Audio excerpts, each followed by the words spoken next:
दीने में तमे हड़ छा कभी ओ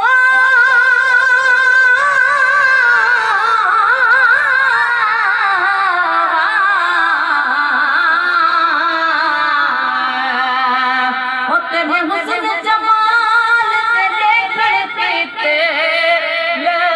उप तुम लायक आंदे बड़े फकर विचों जिब्राइल जगे तेरे कादम कास सदैंदे बड़े फकर विचों जिब्राइल जगे तेरे कादम कास सदैंदे मेरे मदनी कीते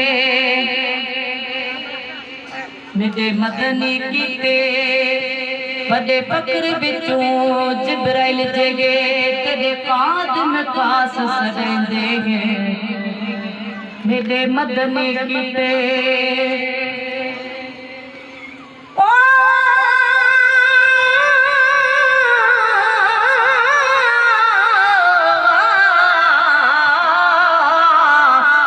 तेरी जात सिफात है पाटन पाक तेनू सजदा करात बेकम है तेरी ज़ियारत खास इबादत है तोड़े हज प्या करात बेकम है माँ प्यू बोला ते कुटुम सजा सिर सदका करात बेकम है तारीफ दे विच सारी उम्र वक्फ में तोड़े हज प्या करात बेकम है तारीफ दे विच सारी उम्र वक्फ में तोड़े हज प्या करात बेकम है को भी चवंदा वड हबीबा है त हिक जमवात भी जे मिले जाग मदीने में तमे हड़ छा कभी ओ को भी चवंदा वड हबीबा है त हिक जमवात भी जे मिले जाग मदीने में तमे हड़ छा कभी भार बचड़न सूद चांदन दे बिको आडर हुजे